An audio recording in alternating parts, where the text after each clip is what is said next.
सच्चिदानंदं परम शुद्धं केवलं ज्ञानमूर्तिं द्वन्द्वातीतं गगन सदृशं तत्सादिलक्ष्यम् एकं नित्यं सर्वसाक्षिभूतं भावातीतं निर्गुणैः सद्गुरुं चैतन्यं शासनगमातीतं निर्जनं नाद्बिन्दुपरातीतं तस्मै मंगलम गुरु शब्दरूपनाम मंगलम शब्दाधार ब्रह्मदयाल सतगुरुदयाल की अमृतमय वाणी काना द्वारा राम सतगुरुदेव जी महाराज की अमृतमय वाणी मुखार राम सतगुरु के सतनाम में नाम सूरज दृष्टि देव दृष्टि अनुभव करो श्रवण करो मन शरणो सतगुरु दयाल को हृदय हरि नित पद संगत साधन जीवन मोक्ष सब धरती कागज करूं सब बन कर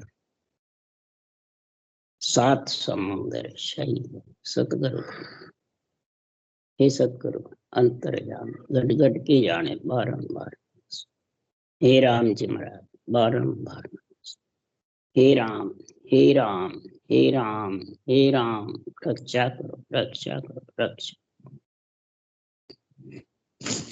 अथे 7 लचकांग चल रहा है। सदगुरुदेव समझा रहे हैं ज्ञानियों ज्ञानियों को महाराज सबसे ज्यादा समझा रहे हैं। अगर ज्ञानी समझ जाएगा वो बहुत बड़ा संत बन सकता है, परमात्मा में आप भी मिल सकता है, औरों को मिलाने का ज्ञान भी समझा सकता है। इसलिए संतों ने ज्ञानियों को कहा है, प्रवचन देने वाले को कह रहे हैं कि हे ज्ञानियों, मेरे से अगर ज्ञान चर्चा करनी है, आत्म कल्याण की बातें करनी है, तो रमता जो राम है, रमता जो सबके घट में है, सबसे अलग भी है, उसको रटने का जो भेद बतावे, उसके रटने का जो तरीका बतावे, तो सुखराम जी महाराज कह रहे हैं, हे ज्ञानियों, तो आत्मा काल कर्म और कुब्दी से अलग हो सकती है। नहीं तो महाराज परमात्मा रमता का जब तक रटने का तरीका नहीं है, तब तक भले सत सत की तरह करते रहो, ससरूप ससरूप भी करते रहो। महाराज फरमाते वो सत्य स्वरूप नियंच निज नाम आने वाला नहीं, और नए आत्मा को परम पद में मिलाने, वो मिलाने वाला है। वो कहने से आता नहीं, न ज्ञान कथने से आता है, न सुनने से आता है। उसका रटने का तरीका भेद मेरे को कोई आके बतावे, हे ज्ञानी, तो वो आत्मा काल कर्म और कुबदी से अलग हो सकती। ये 3 से आत्मा को अलग करना है। पंच तत्व में आए बाद में ये 3 के संग हो जाती है। वो क्या हम तो कर्म बांधते नहीं, न कुबदियां हमारे कैसे संग हो। महाराज के पग पग पे कर्म बनते हैं, वचन से, मन से, शरीर से, वो दिखते नहीं है। और कुबदियां कौन सी घट में है, उसके लिए महाराज फरमा रहे हैं, कुबदियों से ही तो कर्म बनते हैं, कर्म से काल घेरा गालता है। तो कुबदियां कौन सी है, आपो आपदा हूं पद, ये कुबदियां हैं। आपो सबसे पहले तो मैं हूं, मेरा है। आपदा अहुमा हूं पद, यही महाराज फरमाते हैं काल को घेरा गिलाता है आत्मा। ये कब रहता है, घट में कैसे रहता है, कैसे आ जाता है कि आत्मा ब्रह्म है, और रमता का जब तक ब्रह्म नाम का श्वासों श्वास रटने का तरीका, ब्रह्म ज्ञान का, ब्रह्म नाम का, ब्रह्म ज्ञान का समझ में नहीं आता है, बुद्धि पे विशेष नहीं लगता है। विशेष ज्यादा कर किसको लगता है, ज्ञानियों में? देवता के दर्शन होते हैं, देवता के कार्य करते हैं, तो वो विशेष लगता है। अवतारों के दर्शन होते हैं, कार्य होते हैं, तो वो भी विशेष लगता है। तो सदगुरुदेव फरमाते फिर अवतार और देवता किसका नाम रट रहे हैं, किसके आधार से सृष्टि की पालना करते हैं, उत्पत्ति करते हैं, संहार करते हैं, रक्षा करते हैं, और करके वापिस वो तो ब्रह्म में चले जाते हैं, वो यहाँ थोड़ी बैठे रहते।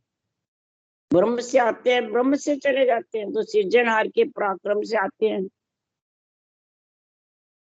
तो सुखराम जी महाराज कह रहे हैं कि ये आत्मा जब तक ज्ञान का समझ नहीं होगी, बुद्धि पे विवेक नहीं होगा, सत्य के संग का समझ नहीं होगा, तब तक ये मन, इच्छा, रूप और इंद्रियों में फंसी रहेगी। इंद्रियों के को सुख को ही अच्छा बनता है। मन में जो भी इच्छा है वो पूर्ण होती है तो उसको बस उसी में लीन हो जाए। तो ये मन ही काल है, मन ही आत्मा को काल कुब्दि कर्म के बंधन में बांधता है, और मन ही आत्मा को निकालता है काल कर्म और कुब्दियों से। सदगुरुदेव फरमाते हैं जब ज्ञानी बन जाता है तो महाराज फरमाते हैं काल ज्ञान को कत रहो, काल धन में लीन, काल अंग गुरु को धरे, काल शिष्य हो जाए, काल मन की सब कहे, सुखराम काल परचा देवे, दर्ब दिखावे लाए, और काल त्रास दिखाई कर जीव पकड़ ले। 5 तत्व 3 गुण है, ऐ सब मेरा रूप, जवरो के सुखराम के घट घट मेरी आवाज। महाराज फरमाते घट घट में किसी को भी जो पंच तत्वों में आती है वो सब काल के बंधन यानी श्वासा के साथ है, और श्वासा तो काल के साथ जाएंगे, खुटेंगे, खत्म होंगे, आत्मा को निकलना पड़ता है। रहती है कि आत्मा जब श्वास खुट जाते हैं। इसलिए सुखराम जी महाराज कह रहे हैं कि हे ज्ञानी, समृत को शरणो तजे, गहे आन की ओट, जहां आन की सेव साध की संगत न भावी। समृत सृजनहार परमात्मा ने अंचर निज नाम, दोनों परब्रह्म के पद हैं, और दोनों का सिमरतकार सृजनहार का सायब का, दोनों का जब तक तेरे बुद्धि पे विवेक समझ नहीं है तब तक तो आन रूप की ओट लेता रहेगा, रूप की सेव करता रहेगा। अब यहाँ रूप की सेव में बताते अवतारों की बकरी वो नहीं है। तूने भी तो शरीरधारी अवतार लिया है, वो तो शरीर छोड़ के ब्रह्म से आए, ब्रह्म में चले गए, वो तो अब साक्षात ब्रह्म है। पर तू किसको रट रहा है? तू आन में फंसा हुआ है या ज्ञान में फंसा? आन और ज्ञान, आत्मा ज्ञान के संग है कि आन के साथ, उसके लिए समझ बता रहे सुखराम जी कि ज्ञान शब्द को अर्थ न जाने, ये उपाय आने हो, आप आपकी बुद्ध प्रमाणे कीमत कसरा ठाने हो। सब कहते हैं हम ज्ञान का संग है, ज्ञानी है, तो ज्ञान शब्द जो केवली भगवंतों के जो लिखे हुए हैं, इन शब्दों का अर्थ नहीं जानते हैं, अपने हिये से जो अच्छा लगता है उसी को करते रहते हैं। सुनने वाले को राजी रखते हैं कि सुनने वाले आते रहेंगे तो हम सुनाते रहेंगे, बस हमारी दुकान चलती रहेगी। तो फिर उसको शब्द का अर्थ जाने कि ज्ञान शब्द का क्या अर्थ है। आत्मा को परमात्मा मिलाने का, रमता राम का भेद, 6 पूर्व 6 पश्चिम के कवड़ छेदन होके नियंचर में आत्मा जाके मिल जावे, और उस देश का आत्मा को परमा रूप बनाने का ज्ञान समझावे, वो सुखराम जी महाराज के अर्थ का ऐसा निर्णय है। जब रूप के साथ बांध लेगा मैं गुरु तू चेला देवता आन, तो वो अपने हिये से अर्थ कर रहा है कि या ज्ञान के निर्णय से कर रहा है? हिये से। तो ये सब कर रहे हैं अभी कोई हजारों की तादाद में, और सुनने वाले उसी पे बैठे हुए हैं। तो ज्ञान शब्द का अर्थ न जाने, हिये उपाय आने हो। फिर ये साख किसके लिए लिखी सुखराम? भजन करने वाले के, वाणी बाँचने वाले के लिए क्या? आप आपकी बुद्ध प्रमाणे जो भी बाँचने वाले हमारे जैसे सब अपने अपने बुद्धि को ऊंचा समझते। मैं कह रहा हूं जो सब सही है, और औरों में कीमत है, गुण है, तो भी कसर बताते। अच्छा नहीं लगता है वो। क्यों? कि जगत में सबको मान सम्मान चाहिए, जगत में सबको महाराज फरमाते मान बढ़ाई चाहिए, गुरुपना चाहिए, बड़ा बनना चाहिए। इसलिए सुखराम जी महाराज कह रहे हैं कि संसार में रचना करते हैं वो रूप की भक्ति कर रहे हैं, का रूप की रमता राम की कर रहे हैं, कि या महाराज फरमाते हैं और किसी की गुरुओं की कर रहे हैं। सुखराम जी कह रहे हैं विष्णु सरिसा देव फिर मोटा अवतार, सो सब सेवे ब्रह्म को निर्मल तत्व अपार। विष्णु सरिसा देव भी महाराज फरमाते हैं निर्मल तत्व अपार, बिल्कुल साफ तत्व ब्रह्म के भेद का, ब्रह्म की भक्ति कर रहे हैं, ब्रह्म के नाम की रटना कर रहे हैं। तो मोटे अवतार कहलाते हैं सृष्टि में, राम कृष्ण भी मोटे कहलाते हैं, पर वो भी यही केवल भक्ति कर रहे हैं। शिव शंकर आशा करे भजे नि केवल तोय।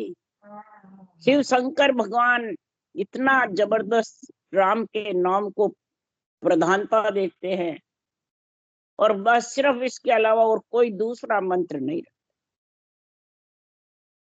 और धरिया घड़िया देव रे सब अनघड़ बस वो, धरा हुआ और घड़े हुए सब अनघड़ परमात्मा के बस में। धरा हुआ शरीर है पंच तत्व, और इनके दोनों हाथों से मंदिर मस्जिद देवल गिरजाघर कुछ भी गढ़ो, मकान रहने का गढ़ो। जब तू चलता देवल है तो इस मकान में जड़ में क्यों बैठा है? इस पृथ्वी जड़ है, इस पे क्यों सोता है, क्यों नाड़ा खोलता है, क्यों इससे काम में लेता है? सूर्य चंद्रमा देवता है तो इनको क्यों काम में लेता है? जड़ वायु पृथ्वी अग्नि आकाश सब देव है, पृथ्वी जड़ है तो क्यों काम लेता है? यहाँ तक वाणी बांसने वाले कहते हैं वाणी भी जड़ है, और फिर वाणी की साखी बोलते हैं और वाणी का आधार लेते हैं। वाणी में नियंत्रण नहीं है, कागजों पे मंडे में नहीं आता है, और हमारे में नियंत्रण है। वाणी हम बांसते हैं तो बसती है, अपने आप नहीं बसती है। तो हम ऊंचे चलते देवा ऐसे अर्थ करते हैं,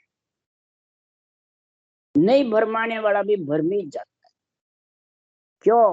क्या कारी कुसेविया गर्भ ताप नहीं जाए, जन सुखिया निराकार रे छिन में देत मिटा है। निराकार छिन में देत मिटा दे, ऐसा निराकार का गुण है। परंतु निराकार की सेव कर आकारी गुरु भाव, जन सुखिया कर भक्ति रे छिन में देत मिटा। छिन में देत ब्रह्म में मिला, छिन पलक में ब्रह्म में मिला देते परमात्मा। आकारी गुरु भाव, जिन्होंने ये ग्रंथ बनाया आकार लेके केवली भगवंतों ने, उसमें ये गुरु भाव पैदा करके ये खास ग्रंथ है, ज्ञान है, ये गुरु है। इसमें भाव प्रीति प्रेम पीड़ लगा करके जो इनमें ज्ञान शब्द लिखे हुए हैं इनको अंदर उतार ले बाँचने वाला, उसको ही कहते हैं चरण खोल चरणामत कीजिए। तब सुखराम जी महाराज कह रहे हैं ऐसा गुण प्रकट होगा। नहीं तो महाराज फरमाते काल कर्म और कुबदियों से अलग होने के लिए तो कितने ही महाराज फरमाते हैं सबसे मेल कर सबसे बड़े संप्रदाय बना ले। कितने ही महाराज फरमाते हैं तो भूत भविष्य वर्तमान की बातें सुनता रहे कहता रहे। सब सो मेल रहे सो दागा देव दरस अवतारा, जन सुखराम अगन मुकडार्या नहीं रे बेल निगारा। अग्नि के अंदर महाराज के बोले कितना ही तू गाल दे सब खत्म हो जाता राख के। तो अग्नि रूपी है महापुरुषों का केवल ज्ञान है। सदगुरु पद का रमता राम का जो सांसों सांस विधि है ये अग्नि के समान। ये सब कर्मों को काल से अलग कर देती है, कर्मों को जड़ा देती है, कुबदियां खड़ी होने नहीं देती। ऐसा इसमें गुण है। पर ये गुण अग्नि आप रूप बना लेती है। परमात्मा रूप बना देती है आत्मा को, ऐसा गुण है इसमें। और इसके अलावा तो कितने ही महाराज फरमाते हैं, ज्ञान कथले धन में लीन हो जा, कितना ही तू संसार में गुरु चेले मूंढता रहे, कितने ही मन की बातें कह दे, सारी सिकोत्री डाकड़ ये सब मन की बातें कह दे, ढाई आखर पढ़ के। तो महाराज फरमाते हैं, ये देव हो चाहे दरस हो चाहे अवतार का दरस, गुरु और सदगुरु का इतना आसमान धरती सा फर्क बताया है। गुरु तो साथ सबके साथ बंधे हुए हैं, ये सतगुरु सात गुरु से अलग है। उस अलग सात गुरु से अलग का गुण समझा मेरे को, हे ज्ञानी। नहीं तो सतगुरु गुरु आतरो जोजन, रात दिवस ज्यों होई, जन सुखराम हद का गुरु सो तन मद समझ न कोई। हद के जितने भी गुरु हैं, देवता दर्शन हो, अवतारों के हो, भूत भविष्य वर्तमान सूझो, धन में कितना लीन हो, कितने ही महाराज फरमाते हैं जगत में पर्चे दिखाते रहो बेरंग के, ये सब महाराज फरमाते हैं काल के साथ। जैसे रात है, रात्रि है, और सूर्य में, जैसे आकाश है, पृथ्वी। हद गुरु के तन मन की समझ नहीं रही, बीच में अंदर गट पर्चे का ज्ञान नहीं, बेरंग पर्चे की बातें करेंगे। तो बताओ सदगुरु, सदगुरु सैन लखे सब न्यारी, खंड ब्रह्मंड सब जोवे, जन सुखराम तन मद साहेब, निरख निसो दिन खोज। सदगुरु की परीक्षा क्या है कि तन और के बीच में निरंजन निज नाम का अनुभव करे। अब कई भजन भी कर रहे हैं, पर नीचे किसी को शब्द का अनुभव नहीं होता, मालूम नहीं पड़ता, कवल कल पे कई जने ऐसी बातें। तो क्या कारण है? तन थर्राता है तो आ जाता है शब्द, तो सांसों सांस रटना करते हो तो भी निरंजन प्रकट हो जाता है, पर भजन करने वाले को मालूम नहीं पड़ता है क्या कारण। एक तो सबसे पहले वो रटना में, उस सांस सांस में ध्यान रखता है, तो उससे सत्संग का आनंद नहीं आता है। दूसरा, शरीरधारी जो विधि बताता है उसके रूप में बंध जाता है, तो भी सत्संग का समझ नहीं रहती। तीसरा, भ्रम में पड़ा रहता है, मैं भजन करूं तो मोक्ष होगी कि नहीं होगी, विश्वास नहीं उसको। तो महाराज फरमाते सत्संग की मालूम नहीं पड़ती है। सत्संग मालूम नहीं पड़ने के कई तरीके हैं, और भोला होके प्रेम प्रीति भीड़ के साथ रटना करके, भाव भक्ति भजन में लीन होकर के, भाव के साथ रख विश्वास और सत्य का संग करने के लिए महाराज फरमाते ऊंसा सांझ जब विधि बैठ जावे, तो महाराज फरमाते फिर कवड़ पे ध्यान रखना पड़ता है। कवड़ पे ध्यान बाँचने वाला बताता है, शब्द की समझ बताता है। जैसे मुखार बंद से रटना चलती है, वैसे ही कंठ कवड़ में जब शब्द आता है तो नाड़ी फड़ फड़ फड़ फड़ करने लग जाती, अमृत का घूंटे आने लग जाते हैं अंदर, और वो गिरता रहता है, तो समझा उसके निरंजन प्रकट हो गया। रोम रोम थर्राने लग जाता है, सिया की जैसे अंदर से हिलने लग जाता। तो वो शब्द फिर आए बाद में जो रटना करता है वो आगे खसक जाता, ताला खोलता रहता है, कवड़ को खोलता रहता है और आगे चताता रहता है। और वो प्राणी भी एक जगह बैठा रहता है, उसको ध्यान ही नहीं सुरत लगाने का, समझ का, न ज्ञान की समझ है। वो शरीरधारी के बंधने से ही शब्द का मालूम नहीं पड़ता। कोई शरीर सारी से नहीं बंधे तो देवताओं से घृणा करता है, तो शरीर देवताओं का तो भी मालूम नहीं पड़ता, बल्कि देवता से घृणा कर से रटना और बंद हो जाती, रटना चलती नहीं है। हजारों के तादाद प्रवचन देने वाले की रटना बंद है, चलती नहीं है। दूसरों को करा सकते हैं पर खुद नहीं कर सकते। दूसरों को 4 बजे उठा बैठा देते हैं, सब भजन करो सब मोक्ष हो जाएगी, भजन करो, और खुद 1 मिनट भी नहीं कर सकते। क्या कारण है कि संसार में रूप को ही गुरु बताते हैं, खुद चेले मूंढते रहते हैं, मान सम्मान में पागल हुए। और देवता से घृणा, वो सब अटकाने वाले हैं, किसी का संग मत करो। तो सारे 33 करोड़ देवता सब पिंड खंड ब्रह्मांड में बसे हुए हैं, पंच तत्व शरीर देवताओं का है। यही रोकने वाला है, यही आत्मा को परमात्मा मिलाने वाला है। इसके अलावा कोई मिलाने वाला, देवता ही परमात्मा में आत्मा को मिलाए और देवता ही तेरे को रोके। उड़ जा हंस जके उड़ जावे, सुड़ जा हंस जके सुड़ जावे। खुद उलझा हुआ तो दूसरों को उड़ जाता है, जो सुलझा है वो दूसरों को सुलझ जाता है। पर ये देव सभी उड़ जावे, देवों का जो शरीर है ये उलझाने का काम करता है और सुलझाने का भी करता है। तो ये समझ ज्ञान से करो कि सातु गुरु बसत यु न्यारा समझो सकल संसारा, जन सुखराम भेद सब भाको गुरु गुरु का न्यारा। साती गुरु सबके घट में बसे और सतगुरु सातों गुरु से अलग है।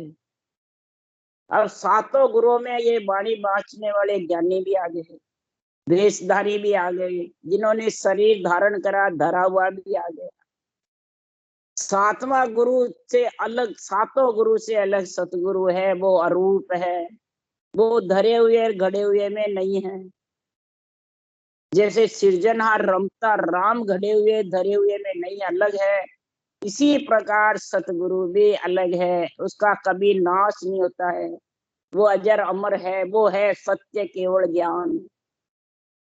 इसके कोई रूप रंग वर्ण नहीं है, न ये उड़ जाता है, ये उलझे हुए को सुलझाता है ज्ञान, ये पहचान है। इसलिए सुखराम जी महाराज कह रहे हैं सारा सुन जो संसार, सारा संसार सुनो, सब आत्माएं सुनो। देवलोक में हो चाहे कोई सी जगह विराजमान हो, अवगति में हो चाहे देवता योनि में हो, चाहे भूत प्रेत योनि में हो, चाहे नर शरीर नर नारी में हो, सबको समझ है आत्मा। जिसकी हवा की काया वो सब समझते हैं, सिर्फ लक 84 में चले जाते हैं वो नहीं।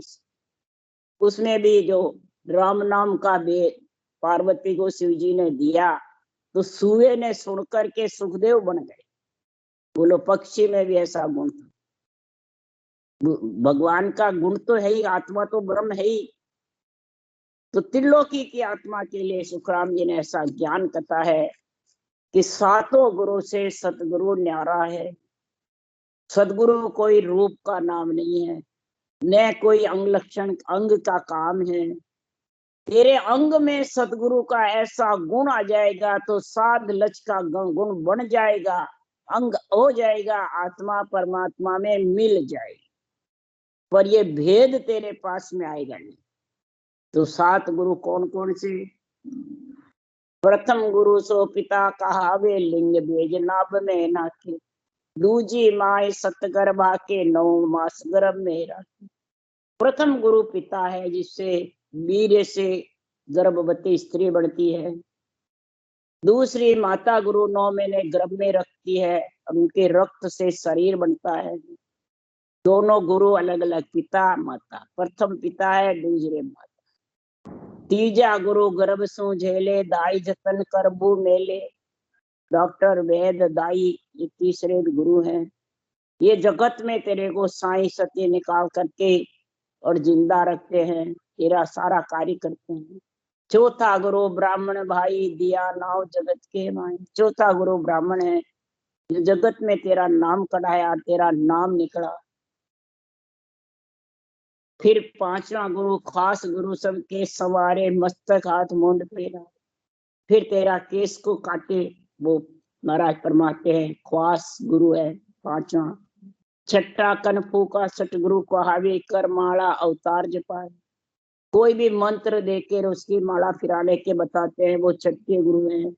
और 7वें गुरु जो खुद बैरागी बन जाता है और ग्रस्ती प्राणी को बैरागी चद्दर उड़ा के अपने आश्रम ले जाता है, चेला मुन लेता है, वो 7वें गुरु है। गुरु चेले का नाता रखता है। आप बैरागी, आप घर छोड़ा हुआ दूसरों को घर छुड़ाता है। तो महाराज फरमाते 7 गुरु तो सबके घट में बस रहे हैं। और सबको ज्ञान है सातों गुरु का। सतगुरु का ज्ञान किसी को नहीं। क्यों नहीं है? तो ये काल कर्म और कुबदियां जो होती है ना, ये छाई रहती है आत्मा के ऊपर। बादल, सूरज के बादल छाए वैसे ये क्यों छाती है? और जितनी ज्यादा छाती है उतने ही महाराज फरमाते हैं कि साध की संगत ने भावे, फिर ऐसे साधना की संग आत्मा को भाता नहीं। कोई कहता है मन ही नहीं लगता, रटना कैसे करे? बैठ नहीं सकते रटना, मन भाग भाग के जाता है। कोई कहते रटना करने बैठते तो नींद आ जाती है। रटना चलती रसना राख दे, लगी मिटावे डोर आ नींद रिसाड़ी। चलती रसना को बंद कर देते हैं, डोर सांसों सांस की रटना भी बंद कर देते हैं, या नींद निसाड़ी है नींद। ये क्यों इतनी आती है? तो जहां आन की सेव साध की संगत ने भावी, जहां आन की सेव है वहां ये साधना बन नहीं सकती। कर्महीन के नहीं बने साध संगत को जोग, यूं कर्म उदय सुखराम जी ब्रह्म भक्त कैसे करे। कर्महीन के साथ संगत का जोग नहीं बने। सदगुरु का संग आत्मा कर नहीं सकती। सत्य केवल ज्ञान के बुद्धि पे विवेक आ नहीं सकता। तभी ज्ञानी होके वो अड़ंग बड़ंग ज्ञान करते रहते। क्यों करते हैं? कि दाग पड़ा सुखराम के हुए काग के रोग, वो कैसे भक्ति करे उनके। कर्महीन कर्म उदय सुखराम जी ब्रह्म भक्त कैसे करे। कर्म काल और कुब्जियां तीनों जब बहुत ज्यादा हावी हो जाती है तो फिर वो भक्ति कैसे करेगा। इसलिए सुखराम जी महाराज कह रहे हैं, कर्मी नर सुखराम के ज्ञान, कर्मी नर सुखराम के ज्ञान विदे नहीं आए। ज्ञान निरपक्ष भी कतिस्ता है तो भी वो उसमें लीन नहीं होते हैं, उसको मानते ही नहीं है, बस अपने अपनी बुद्धि से प्रमाण में बैठे रहते हैं। उनके अंदर उतरता ही नहीं है ज्ञान निरपक्ष। यूं हरिजन मंड प्रकट किया, कर्मी नर मुरझाए, ज्ञान चक्र सुखराम के लगे कनपटी। वो उठ उठ के चले जाते हैं, निरपक्ष निर्णय से वो कनपटी में लगते। जिसके बुद्धि में लगता है ये ज्ञान चक्र, तो वो भगत हो जाता है, संत बन जाता है। और जिसके कनपटी में लगता है वो महाराज फरमाते हैं उठ के अलग हो जाता है और अपना संप्रदाय चला लेता है, अपना अलग संगत करता है। इसलिए सुखराम जी महाराज जो है इस प्रकार से हरिजन जब केवली भगवंतों का निर्णय मंड में होता है, ये वाणी निर्णय से निष्पक्ष ज्ञान से बचती है, तो उसमें कर्मी नर मुरझाते हैं। एक बार की बात है, ब्यावर में जब संगत करते थे, निर्णय होता था, तो सब जितने भी भेषधारी साधु है, युक्ति राम जी को ज्ञान देने वाले दीनदार राम जी थे, कुशाल राम जी थे, माधोदास जी थे, और भी कई बूढ़े बूढ़े संत थे। तो अपने आप को सब देवताओं को हल्का समझते थे और हमारे दो दो तीन तीन दिन समाधि लगती थी, फिर आती सन थर्राता, और उस देश के वासी हम बन गए। तो मैंने कहा आप मेरा भजन देखो। दीनदार राम जी महाराज थे बहुत बूढ़े, युक्ति राम जी को ज्ञान बताने वाले। तो मैंने कहा मेरा भजन तो देखो आप। तो कहा ऐसे भजन थोड़ी देखा जाता है। तो मैंने कहा कैसे? तो घंटे भर बैठो। मैं बैठ जाऊंगी घंटे भर, आप देखो तो सही, मेरी परीक्षा तो करो। आप इतने बूढ़े हो, इतने को ज्ञान देते हो, इतना तन थर्राता है, आप इतने करे हो, तो देखो तो सही। एक घंटे बैठी रही, फिर मैंने कहा महाराज बताना मेरे क्या क्या हाल है, शरीर में शब्द कांपे, कैसे मालूम पड़ता है आपको? तब कहा भाई मैं तो समझा नहीं ये बात, मैं बता नहीं सकता हूँ ये क्यों। तो मेरे तो रटना चलती नहीं है, बस मैं तो जाना पूरा हो गया, और आपकी तो रटना चल रही है, तो मैं आपका समझा नहीं सकता। अब बोलो, रटना कराते लोगों को ऊंचा सांस, रटना करने वाले की परीक्षा नहीं। क्या कारण है? कि रूप में बंधे हुए हैं, रूप कोई संत मानते हैं, रूप कोई सदगुरु मानते हैं, तो कर्म बंधन होंगे, काल का संग होगा, कुबदियां खड़ी होगी कि नहीं होगी, आपो आपदा उपद, ये कुबदियां हैं। ये जिसके घट में रहती है और देवताओं को हक्का मानते हैं, महाराज फरमाते हो कभी सुखराम जी के ज्ञान का निर्णय अंदर में उतार नहीं सकते, न धारण कर सकते हैं, न रटना कर सकते।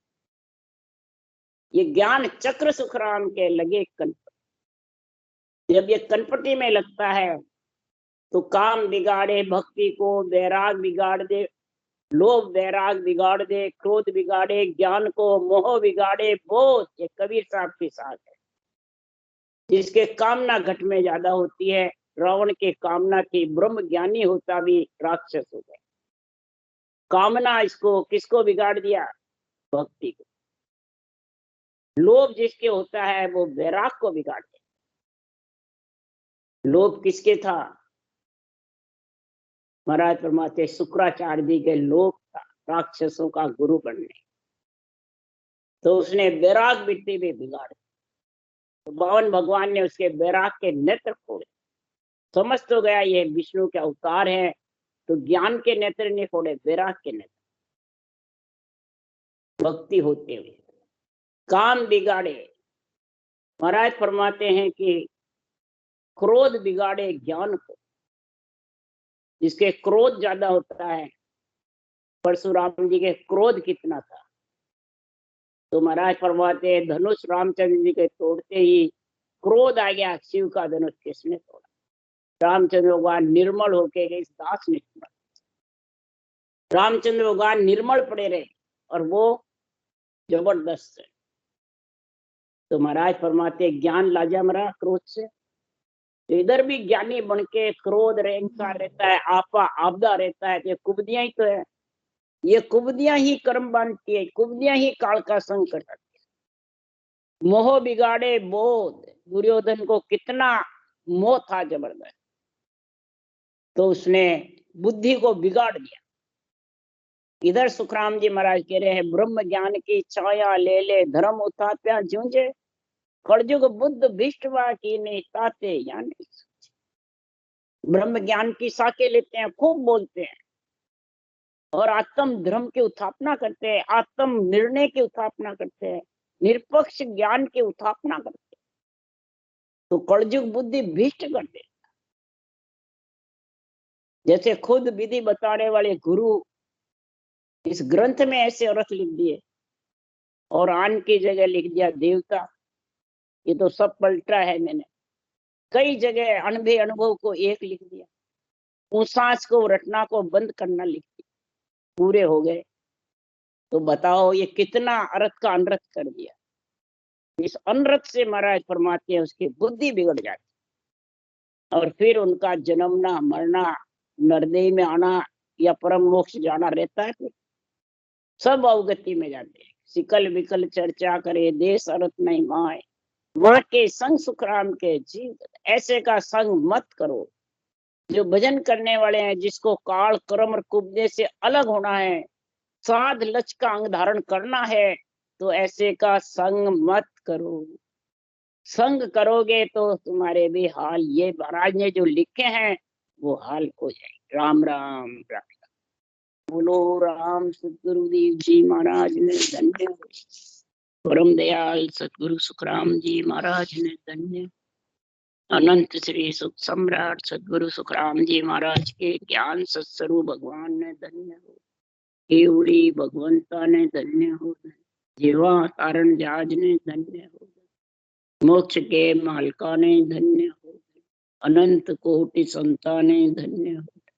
राम सवासी राम राम हरु सबने राम राम राम राम राम राम राम राम राम राम राम राम राम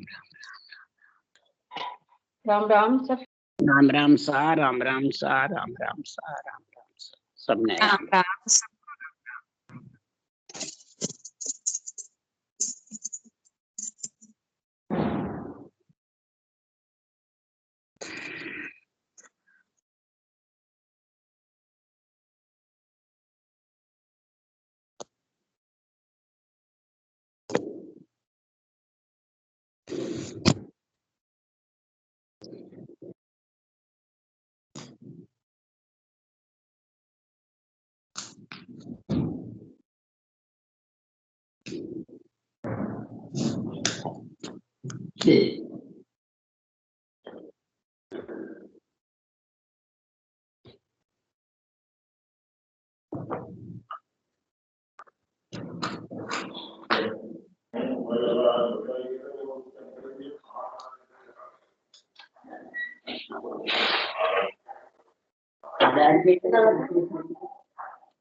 नौ दस बज जाओ जटाते की कौन हो 9-10 बज जाओ जटाते आज मोड़ा ही आई हाँ ना सर्दी पड़े कितनी